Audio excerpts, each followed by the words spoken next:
저는 북한에서 국가가 키운 해커였습니다.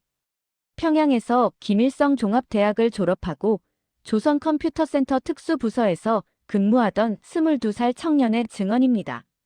그는 총 대신 자판으로 전쟁을 치르며 나라를 지킨다고 배웠습니다.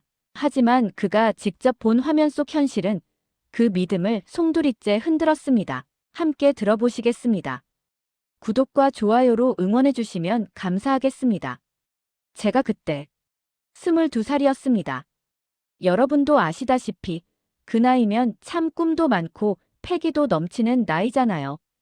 한국의 22살 청년이 취업 걱정, 연애 걱정으로 밤을 지새울 때 저는 평양 모란봉구역 작은 아파트에서 어머니가 끓여주신 강냉이죽, 우리로 치면 옥수수죽 말이죠. 한 그릇을 앞에 놓고 오늘도 나라가 나를 믿어준다고 생각하며 가슴을 폈습니다.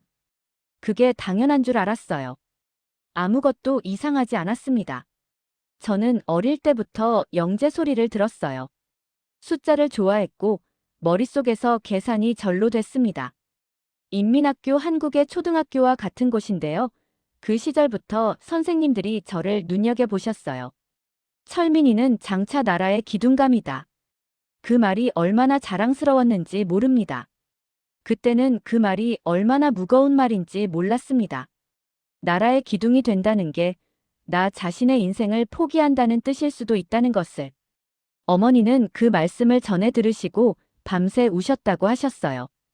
기쁨의 눈물이었겠지요. 어르신들도 아마 기억하실 겁니다. 자식 잘 됐다는 소리 들었을 때 그 벅찬 마음을. 우리 어머니도 그랬을 거예요. 평생 홀로 두 아이를 키우면서 얼마나 고생하셨는지. 아버지는 제가 10살 때 돌아가셨습니다. 병이셨는데 병원에 가셔도 약이 없었어요. 그때도 약이 없었습니다. 이미 그때부터였는데 저는 그냥 아버지가 운이 없으셨다고만 생각했습니다. 우리 집은 평양 모란봉구역 방 2칸짜리 아파트였어요. 평양이라고 하면 다들 크고 좋은 곳을 상상하시는데 실상은 달랐습니다. 엘리베이터도 없는 5층짜리 건물이었어요. 계단은 겨울이면 빙판이 됐고 복도는 항상 어두웠습니다. 전기가 하루에 몇 시간씩만 들어왔거든요. 촛불 아래서 밥을 먹고 촛불 아래서 공부했습니다. 그것도 당연한 줄 알았어요. 여동생 철순이는 그때 12살이었어요. 오빠를 졸졸 따라다니는 아이였습니다. 제가 수학 문제 푸는 걸 옆에서 구경하면서 오빠 천재다 소리를 입에 달고 살았어요. 어머니는 그런 철순이를 보며 너도 공부 열심히 해라고 하셨는데 철순이는 씩 웃으면서 나는 오빠만큼 못해도 괜찮아요. 오빠가 잘하면 되지 하더군요. 그 말에 저는 웃으면서도 뭔가 울컥했습니다. 이 아이가 나한테 얼마나 많은 걸 기대하는지. 인민학교를 졸업하고 중학교, 고등학교를 거쳐 김일성 종합대학에 합격했을 때 어머니는 그 낡은 찬장에서 꽁꽁 숨겨두셨던 옥류관 냉면 바우처를 꺼내셨습니다. 이날을 위해 아껴뒀다고 하시면서요. 옥류관이라는 곳은 평양에서 유명한 냉면집인데 아무나 자주 가는 곳이 아니었어요. 특별한 날에만 가는 곳이었습니다. 어머니가 언제부터 그 바우처를 아껴두신 걸까요? 저는 그날 냉면을 먹으면서 한마디도 못했어요. 목이 메었거든요. 김일성 종합대학 수학과 그리고 컴퓨터 관련 과목들을 배웠습니다. 대학 시절은 나름 즐거웠어요. 밥이 충분하진 않아도 공부가 재밌었으니까요. 저는 컴퓨터를 처음 만졌을 때 그 느낌을 아직도 기억합니다. 이 기계가 내 손에서 뭔가를 할 수 있다는 그 감각. 그게 좋았습니다. 나중에 그 손이 무기가 될 줄은 그때는 몰랐지요. 졸업 후 저는 조선컴퓨터센터에 배치됐습니다. 국가에서 직접 운영하는 기관이에요. 거기서 다시 눈에 띄어 특수임무부서로 발탁됐습니다. 22살이었어요. 사무실은 외부와 완전히 차단된 건물이었고 창문엔 커튼이 항상 쳐져 있었습니다. 동료들이 생겼지만 서로 사는 곳도 가족도 묻지 않는 게 불문율이었어요. 이름만 알았습니다. 그게 다였어요. 퇴근하면 어머니가 기다리셨습니다. 무슨 일을 하는지 여쭤보시지 않았어요. 그냥 밥 먹었느냐고, 춥지 않느냐고. 철순이는 어느새 16이 되어 있었고, 오빠가 어딘가 대단한 곳에 다닌다고 친구들한테 자랑하고 다닌다 했습니다. 저는 그 말에 또 으쓱했어요. 그 시절, 저는 행복했습니다. 아니, 행복하다고 믿었습니다. 아직 아무것도 몰랐으니까요. 균열은 아직 오지 않았습니다. 그 모든 것은 임무 하나에서 시작되었습니다. 특수부서에 들어온 지 6달쯤 됐을 때였어요. 우리 조의 임무는 적국 서버에 침투해서 정보를 빼오는 것이었습니다. 한국 기업, 미국 금융사, 일본 방위 관련 기관들이 대상이었어요. 저는 그게 전쟁이라고 배웠습니다. 총 대신 자판으로 하는 전쟁. 그래서 조금도 죄책감이 없었어요. 오히려 자부심이 있었습니다. 나는 나라를 지키고 있다고. 그런데 그날 한국 어느 중견 기업 서버를 뚫었는데 실수로 내부 직원단체 채팅방에 접속이 됐습니다. 지워야 했어요. 빨리 나가야 했는데. 손이 멈췄습니다. 채팅방에서 20몇 살쯤 돼 보이는 직원들이 대화를 나누고 있었거든요. 퇴근 후 뭐 먹을지, 주말에 어느 카페 갈지, 좋아하는 사람한테 어떻게 고백할지. 그냥 평범하고 사소한 대화였어요. 근데 저는 그 대화를 한참 읽었습니다. 그게 저를 무너뜨렸습니다. 저는 그때까지 한국 사람들은 착취당하며 살아간다고 배웠습니다. 자본가에게 짓밟히는 불쌍한 인민들이라고요. 그런데 화면 속 그 청년들은 제 또래였는데 퇴근 후 가고 싶은 카페를 고를 수 있었어요. 밥 먹고 싶은 거 골라서 먹을 수 있었습니다. 일요일에 자고 싶으면 잘 수 있었어요. 그 당연한 것들이 저한테는 없었습니다. 저는 일요일에 쉰 적이 없었어요. 주 7일 사무실에 나가야 했으니까요. 그날 이후로 자꾸 다른 것들이 눈에 밟혔습니다. 해킹 임무 중에 접속되는 외국 뉴스 사이트들, 유튜브 영상 썸네일들, 해외 기업 내부 메일에 담긴 일상의 조각들. 오늘 점심 뭐 드셨어요? 그 같은 메일 한 줄이 저한테는 외계 언어 같았습니다. 우리는 점심을 골라 먹는 개념이 없었거든요. 배급으로 나오는 것을 먹었습니다. 선택이란 게 없었어요. 한 번은 미국 대학교 학생 커뮤니티 게시판에 들어간 적이 있었어요. 학생들이 자유롭게 글을 올리고 있었습니다. 정부 정책을 비판하는 글, 시위를 독려하는 글, 심지어 대통령을 직접 비판하는 글도 있었어요. 저는 그게 말이 안 된다고 생각했습니다. 그런 글을 올리면 어떻게 되는 거지? 잡혀가는 거 아닌가? 그런데 아무 일도 일어나지 않았어요. 그냥 댓글이 달리고 토론이 됐습니다. 그게 또 충격이었어요. 물론 속으로만 삭혔습니다. 밖으로 꺼냈다가는 어떻게 되는지 알고 있었으니까요. 우리 부서엔 감시원이 따로 있었어요. 겉으로는 같이 일하는 동료인데 사실은 우리를 지켜보는 사람이었습니다. 누가 어떤 표정을 짓는지, 누가 화면 앞에서 오래 멈추는지. 어르신들, 일제강점기 때 밀정 이야기 하시잖아요. 딱 그 분위기였습니다. 옆에 앉은 사람이 오늘 나를 고발할 수도 있는 사람인 거예요. 집에 돌아오면 어머니가 보고 싶다고 하셨어요. 아니, 매일 보는데 더 보고 싶다고요. 어머니 특유의 표현 방식이셨습니다. 그날 저는 밥을 먹으면서 어머니 손을 한번 잡아드렸어요. 거칠고 쭈글쭈글한 손이었습니다. 얼마나 고생하신 손인지. 어머니가 놀라서 왜 그러냐고 물으셨어요. 그냥요 했습니다. 달리 할 말이 없었거든요. 철순이는 그날도 교실에서 배운 혁명 노래를 흥얼거렸습니다. 맑고 예쁜 목소리였어요. 그 목소리를 들으며 저는 처음으로 생각했습니다. 이 아이가 평생 이렇게 살아도 되는 걸까? 그 생각이 너무 무서워서 이불을 뒤집어 쓰고 잠을 청했습니다. 균열은 그렇게 아주 작게 그러나 분명하게 시작됐습니다. 이성혁이라는 친구가 있었습니다. 저보다 2살 어렸는데 컴퓨터 실력은 저보다 훨씬 뛰어났어요. 말수가 적고 눈빛이 맑은 아이였습니다. 우리 부서에서 유일하게 서로 마음을 조금 터놓는 사이였어요. 밥 먹다 보면 가끔 집 얘기도 했습니다. 성혁이 어머니는 함경도 출신이셨는데 고향 냄새가 나는 가자 미식회를 만들어 주신다고 했어요. 가자 미식회라고 생선을 소금에 절여 발효시킨 음식인데 어르신들도 아실 거예요. 그런 정성스러운 음식. 성혁이는 그 얘기할 때마다 눈이 잠깐 반짝였습니다. 그게 그 아이가 웃는 유일한 순간이었어요. 그 친구가 어느 날 출근을 하지 않았습니다. 처음엔 병가인 줄 알았어요. 하루, 이틀, 사흘. 아무도 물어보지 않았습니다. 우리 부서에는 그런 문화가 있었거든요. 누군가 없어지면 묻지 않는 것.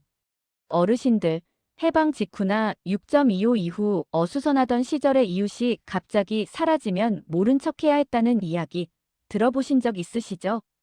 그게 분단이 만들어낸 공포의 문화라고들 하시잖아요. 우리 부서가 딱 그런 분위기였습니다. 사라진 사람에 대해 입을 여는 것 자체가 위험한 일이었어요. 일주일 후 부서 총책임자가 조회 시간에 짧게 말했습니다. 성혁 동무는 임무수행 미달로 조직을 떠났습니다. 다들 본보기로 삼으십시오. 그게 전부였어요. 더 이상의 설명은 없었습니다. 성혁이가 어디 갔는지, 살아있는지, 가족은 어떻게 됐는지. 아무것도. 책상만 말끔히 비워져 있었어요. 마치 처음부터 그 자리에 아무도 없었던 것처럼. 그날 저는 점심을 먹지 못했습니다. 밥이 목에 넘어가지 않았어요. 임무수행 미달. 저도 언제 미달이 될지 알 수 없는 일이었습니다. 우리 중 누구도 완벽할 수는 없어요. 오늘 성혁이 자리에 있던 것이 내일 제 자리일 수도 있는 거였습니다. 25살짜리 청년이 그냥 지워지는 세상이었어요. 가자 미식회를 만들어주시는 어머니가 기다리는 집으로 돌아가지 못하는 세상. 그때부터 집에 가면 어머니 얼굴을 오래 봤습니다. 허름한 앞치마를 두르고 부엌에서 뭔가를 끓이시는 뒷모습. 그게 그렇게 소중할 수가 없었어요. 이분을 두고 내가 성혁이처럼 사라지면 이분은 어떻게 되시는 걸까? 철순이가 아직 17인데 오빠가 없어지면 이 아이는 어떻게 사는 거지? 감시는 성혁이 일이 있고 나서 더 심해졌습니다. 화장실 갈 때도 시간을 기록했고 점심시간 대화 내용도 보고된다는 소문이 돌았어요. 집에서도 마찬가지였습니다. 아파트 인민반장 한국으로 치면 동네 통장 같은 분인데요. 이분이 하루에 2번씩 얼굴을 비추셨습니다. 오늘 어디 다녀왔소? 손님은 없었소? 아들은 요즘 어떻소? 창문 너머로. 우리 집 안을 들여다보는 그 눈빛. 그게 익숙해질 때쯤 저는 그제서야 무서워지기 시작했습니다. 익숙하다는 것 자체가 무서운 거였으니까요. 어느 날 저녁 밥을 먹다가 철순이가 불쑥 말했습니다. 오빠, 우리나라가 세상에서 제일 좋은 나라지. 저는 숟가락을 내려놓고 잠깐 철순이 얼굴을 봤습니다. 17살짜리 아이의 눈빛은 너무 맑고 순수했어요. 저는 그래 하고 대답했습니다. 그게 제가 처음으로 한 거짓말이었습니다. 아니, 거짓말인 줄 알면서 한 대답이었어요. 어머니가 기침을 시작하신 건 그 무렵이었습니다. 처음에는 가벼운 감기인 줄 알았어요. 하지만 그게 시작이었습니다. 어머니 기침이 석 달째 낫지 않으셨습니다. 처음엔 저도 대수롭지 않게 생각했어요. 환절기 감기가 길어지나 보다 했습니다. 그런데 날이 갈수록 심해지시는 거예요. 밤마다 이불 속에서 콜록콜록 하시는 소리가 방 2칸짜리 아파트를 가득 채웠습니다. 저는 귀를 막았어요. 듣기 싫어서가 아니라 들으면 너무 아파서. 그 소리가 저한테는 세상에서 제일 무서운 소리였거든요. 어머니를 인민병원에 모셔갔습니다. 국가에서 운영하는 병원이에요. 의사 선생님이 기관지 문제 같다고 하시면서 처방전을 써주셨어요. 어머니는 그걸 받아들고 이거면 되겠구나 하셨습니다. 그런데 약국에 그 약이 없었어요. 약국 직원이 말했습니다. 요즘 공급이 안 돼서. 그 말 한마디. 저는 그 자리에서 한참 서 있었습니다. 어르신들, 아프신 부모님을 모시고 약국에 갔는데 약이 없다는 소리를 들으면 어떠시겠어요? 그 기분이었습니다. 국가가 키운 해커, 나라를 지키는 임무를 수행하는 엘리트. 그런데 정작 자기 어머니 약 하나를 구하지 못하는 처지였습니다. 그날 밤 저는 처음으로 큰 소리로 이게 뭐냐는 말이 목까지 차올랐습니다. 꿀꺽 삼켰어요. 그 말을 꺼내면 안 된다는 걸 알고 있었으니까요. 장마당을 뒤졌습니다. 장마당이라고 한국의 재래시장 같은 곳인데요. 공식 배급 체계가 무너진 뒤로 사람들이 자생적으로 만들어낸 시장이에요. 거기 가면 없는 게 없다고들 했습니다. 중국에서 넘어온 약도 있다고요. 브로커를 통해서 겨우 연결이 됐는데 값이 어마어마했습니다. 제 한 달 월급의 10배였어요. 그걸 어머니한테 말씀드릴 수가 없었습니다. 말씀드리면 그 돈이 어딨냐며 오히려 저를 걱정하실 테니까요. 그 약을 구하기 위해 저는 갖고 있던 것들을 팔았습니다. 전자시계, 아끼던 점퍼, 대학 때 쓰던 계산기까지. 겨우 돈을 마련했어요. 그 약을 어머니께 드렸더니 어머니는 이걸 어디서 났느냐고 물으셨습니다. 친구한테 빌렸어요 했더니 한참 저를 바라보시다가 내 아들 참 고맙다고 하셨어요. 저는 그 말에 그냥 방으로 들어가 이불을 뒤집어 썼습니다. 약을 드셨지만 차도가 더뎠습니다. 한 달이 지나도 기침이 멈추지 않으셨어요. 의사 말로는 제대로 된 영양 공급이 안 되니 회복이 안 된다고 했습니다. 그러니까 결국은 밥 문제였어요. 잘 드셔야 낫는데 잘 드실 형편이 안 됐습니다. 이 나라에서 제일 잘 나간다는 엘리트인 아들을 둔 어머니가 끼니를 거르며 병을 키우고 계셨던 거예요. 그날 밤 어머니가 주무시는 모습을 오래 바라봤습니다. 주름진 손, 거칠어진 손등. 한평생 저와 철순이만 바라보고 사신 분. 철순이는 옆방에서 자고 있었고 집안은 조용했어요. 어머니 숨소리만 가끔 기침으로 흔들렸습니다. 저는 그 모습을 보면서 처음으로 크게 소리 없이 울었습니다. 탈출 생각이 든 건 그때가 처음이었어요. 무섭다는 건 알았습니다. 잡히면 어떻게 되는지도 알았어요. 수용소라는 곳이 어떤 곳인지 말로만 들었지만 알고 있었습니다.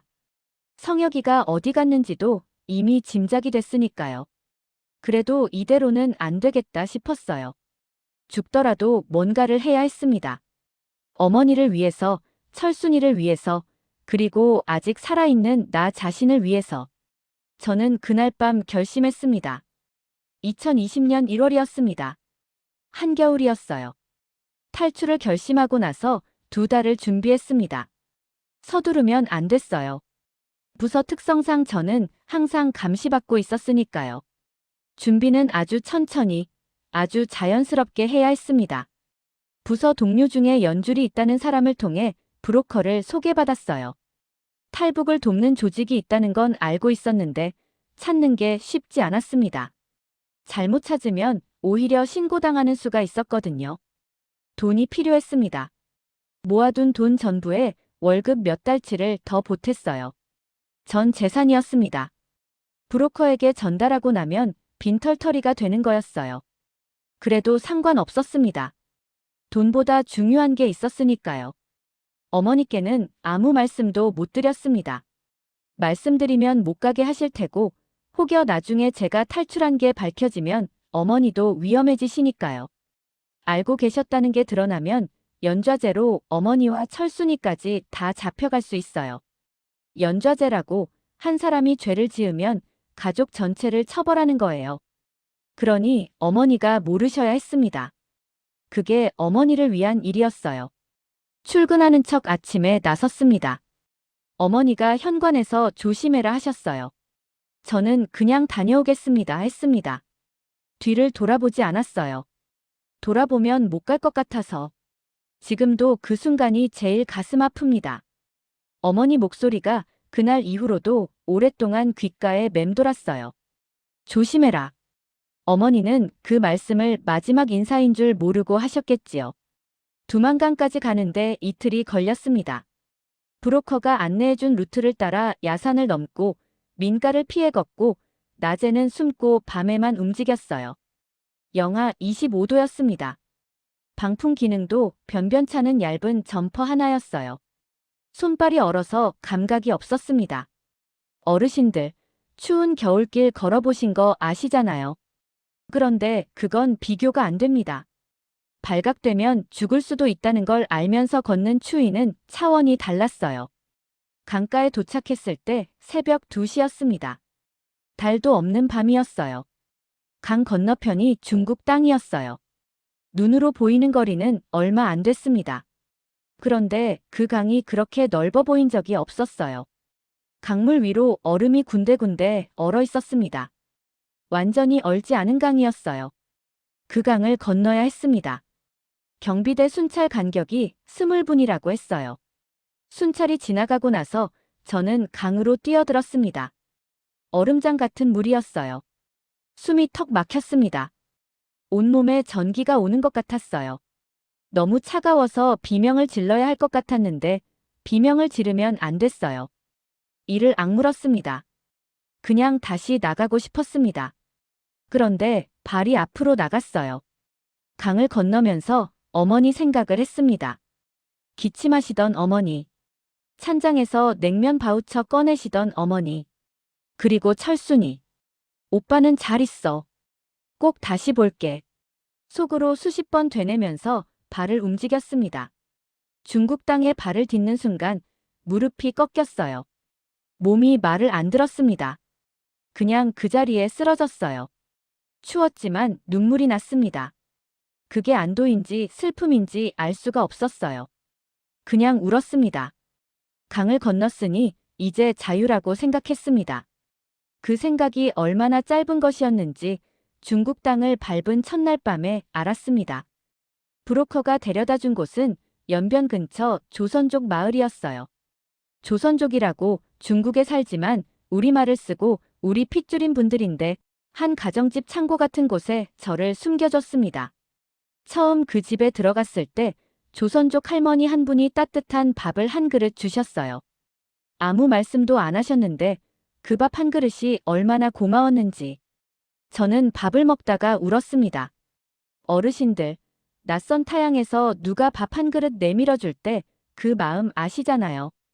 딱 그 마음이었습니다. 그런데 중국에서 탈북자로 잡히면 바로 북으로 강제 송환됩니다. 그게 중국과 북한 사이 협약이에요. 송환되면 어떻게 되는지는 여러분도 짐작하시겠죠. 수용소로 가는 겁니다. 그러니 낮에는 절대 밖에 나갈 수 없었어요. 커튼을 치고 소리도 내면 안 되고 그 좁은 창고 같은 방에서 하루 종일 숨죽이고 지냈습니다. 가끔 경찰차 소리가 들리면 숨도 안 쉬었어요. 그게 또 다른 감옥이었습니다. 밤에만 조금씩 움직였어요. 식당에서 설거지를 했습니다. 새벽 2시에 시작해서 아침 6시까지. 이름도 가짜, 신분도 가짜였어요. 중국어를 못하는 게 들킬까봐 항상 조마조마했습니다. 같이 일하는 중국 직원들이 말을 걸면 그냥 웃었어요. 국가의 해커였던 손으로 밤마다 기름때 낀 그릇을 닦았습니다. 그게 비참했냐고요? 아니었어요. 오히려 이상하게 마음이 놓였습니다. 적어도 여기선 내가 한 일의 결과가 보였거든요. 설거지를 하면 그릇이 깨끗해졌어요.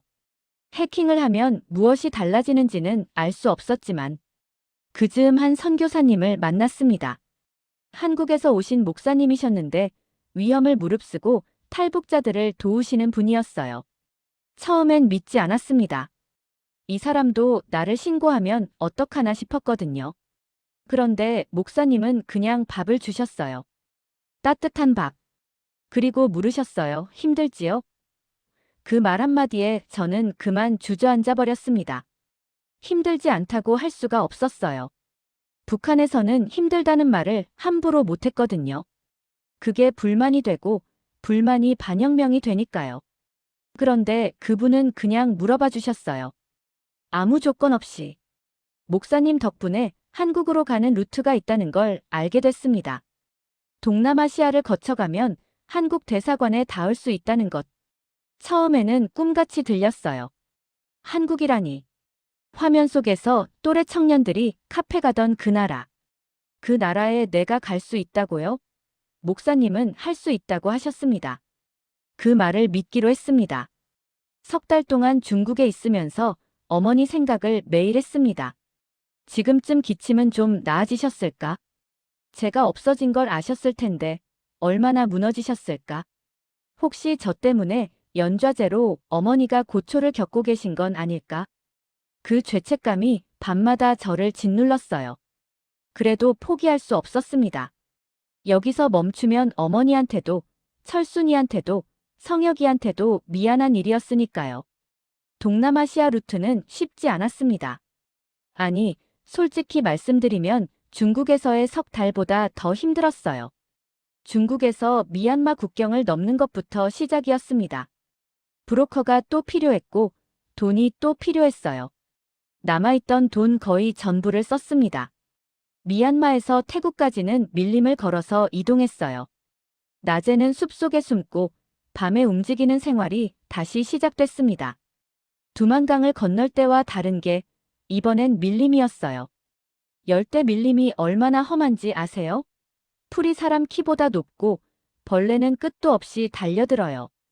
습기가 너무 심해서 옷이 마를 틈이 없었습니다.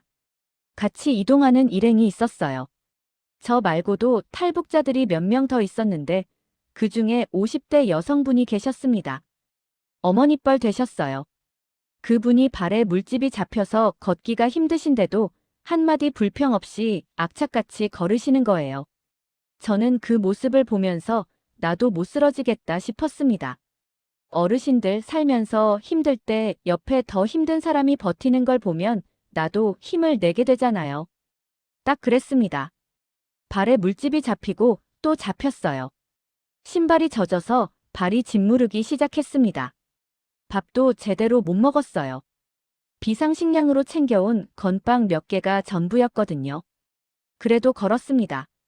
멈추면 안 됐어요. 밀림에서 멈추면 일행을 놓치는 거고 혼자가 되면 어떻게 될지 알 수 없었으니까. 어머니가 조심해라 하셨던 그 목소리가 다시 귓가에 맴돌았습니다. 어머니, 조심하고 있어요. 속으로 대답했습니다. 태국에 들어왔을 때는 거의 탈진 상태였어요. 거기서 태국 경찰에 자수를 했습니다. 탈북자임을 밝히면 유엔 난민기구를 통해 한국 대사관으로 연결된다는 걸 목사님한테 들었거든요. 그래도 막상 경찰서에 들어가는 건 무서웠습니다. 경찰이라는 존재가 저한테는 잡혀가는 것과 연결되어 있었으니까요. 북한에서 평생 그렇게 배웠거든요. 며칠을 기다렸습니다. 임시시설에 있었는데 그곳도 자유롭지는 않았어요. 나가지 못하는 건 마찬가지였거든요. 그러다 한국 대사관 직원분이 오셨어요. 한국말을 하시는 분이었습니다. 처음 듣는 한국 억양이었는데 그 목소리가 그렇게 반가울 수가 없었어요. 같은 말을 쓰는 사람이라는 것 하나만으로 눈물이 날 것 같았습니다. 안녕하세요. 그 두 마디가 그렇게 따뜻할 수가 없었어요. 대사관에서 한국행 서류를 준비하는 동안 저는 매일 창밖을 봤습니다. 태국 거리의 사람들이 자유롭게 걸어다니는 모습. 오토바이가 지나가고 상인들이 큰 소리로 흥정하고 아이들이 뛰어노는 모습. 그게 그렇게 눈부실 수가 없었어요. 자유라는 게 이런 거구나 싶었습니다. 아무것도 아닌 것 같은 일상이 사실은 굉장한 거라는 걸. 한국 대사관 철문이 열리던 순간 저는 그 자리에 서서 북쪽을 바라봤습니다. 지금 이 시간 어머니는 뭘 하고 계실까? 철순이는 오늘도 혁명 노래를 흥얼거리고 있을까? 보고 싶었습니다. 너무 보고 싶어서 기쁜데도 눈물이 났어요. 그게 처음이었습니다. 기쁨과 슬픔이 똑같이 큰 눈물을 흘린 게. 한국 땅을 처음 밟은 건 2020년 봄이었습니다. 인천공항에 내렸을 때 솔직히 말씀드리면 무서웠어요. 사람이 너무 많고 불빛이 너무 밝고 뭔가가 너무 많았습니다. 공항 안에 카페만 몇 개인지 셀 수도 없었어요. 어디서나 음식 냄새가 났습니다. 평양에서 어머니와 냉면을 먹으러 딱 한 번 갔던 기억이 있는데 여기는 아무 데서나 뭔가를 먹을 수 있었어요. 저는 그냥 멍하니 서 있었습니다. 이게 현실인지 꿈인지 알 수가 없었어요. 하나원이라는 곳에서 석 달을 지냈습니다. 탈북자들이 한국 사회에 적응하도록 도와주는 곳인데 거기서 처음으로 한국의 또래 선생님들을 만났어요. 저랑 비슷한 나이인데 대학 다니고 아르바이트하고 좋아하는 가수 얘기하고 제가 화면 속에서만 보던 그 청년들이 실제로 제 앞에 있었습니다. 처음에는 어떻게 말을 걸어야 할지 몰랐어요. 같은 한국말인데 억양도 다르고 쓰는 단어도 달랐으니까요. 충격적인 게 한두 가지가 아니었어요. 편의점이 24시간 열려 있다는 것, 인터넷으로 세상 모든 정보를 찾아볼 수 있다는 것, 유튜브에서 북한 관련 영상을 아무 제재 없이 볼 수 있다는 것. 처음에는 그게 함정인 줄 알았습니다. 이것도 어딘가에서 감시하는 거 아닐까 싶어서 키보드를 치는 손이 떨렸어요. 검색창에 북한이라고 치는데 진짜 손이 떨렸습니다. 그 습관이 없어지는데 꽤 오래 걸렸어요. 가장 충격이었던 건 직업을 선택할 수 있다는 것이었습니다. 저는 22살에 국가가 배치해준 자리에서 일했어요. 싫어도 무서워도 벗어날 수 없었습니다. 그런데 한국 청년들은 하고 싶은 걸 하기 위해 고민을 한다더군요. 어느 회사를 갈까? 어떤 일을 할까? 내가 행복한 게 뭘까? 밤새 그런 고민을 한다고요. 그 고민이 저한테는 너무 사치스럽고 너무 부럽고 너무 눈물 나는 고민이었습니다. 고민할 수 있다는 것 자체가 자유라는 걸 그때 처음 알았어요. 한국 생활에서 가장 낯선 건 음식이었습니다. 치킨이라는 걸 처음 먹었을 때 이게 뭔지 몰랐어요. 떡볶이는 북한에도 있는데 맛이 달랐고 라면은 비슷한데 훨씬 맛있었습니다. 어르신들, 한국 음식이 얼마나 다양한지 아시잖아요.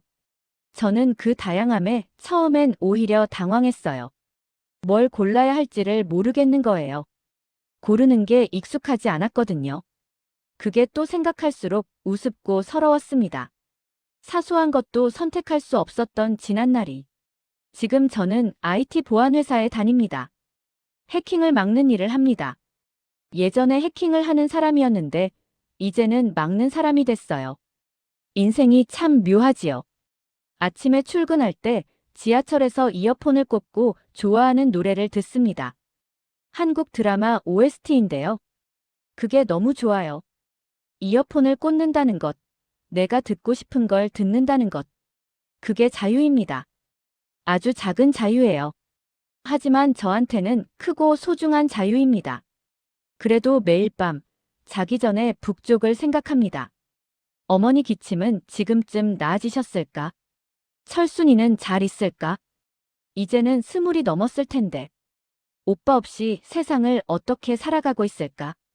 통일이 되면 제일 먼저 달려가고 싶습니다. 어머니한테 꼭 안겨서 어머니, 저 왔습니다 하고 싶어요. 그게 제 가장 큰 소원입니다. 여러분, 저는 여기서 자유가 뭔지 배웠습니다. 자유는 거창한 게 아니에요. 먹고 싶은 거 먹고, 가고 싶은 데 가고, 하고 싶은 말하고, 꿈꾸고 싶은 걸 꿈꾸는 것. 그리고 아침에 일어나서 오늘 하루도 살아있다는 게 두렵지 않은 것. 그게 자유입니다. 그 자유가 얼마나 소중한지는 잃어봐야 합니다. 부디 여러분께서 누리고 계신 이 자유, 한 번씩 더 소중히 여겨주셨으면 합니다. 통일이 됐으면 좋겠습니다. 우리 세대에 어머니가 살아계실 때, 철순이가 아직 젊을 때, 어르신들도 살아생전에 그날을 보셨으면 좋겠습니다. 언젠가 그날이 오면 북에 있는 사람들도 저처럼 이어폰을 꽂고 지하철을 탈 수 있을 겁니다. 카페에서 커피 한 잔 마시면서 오늘 하루도 좋았다 할 수 있을 겁니다. 그날을 위해 저는 오늘도 살겠습니다. 긴 이야기 끝까지 들어주셔서 진심으로 감사드립니다.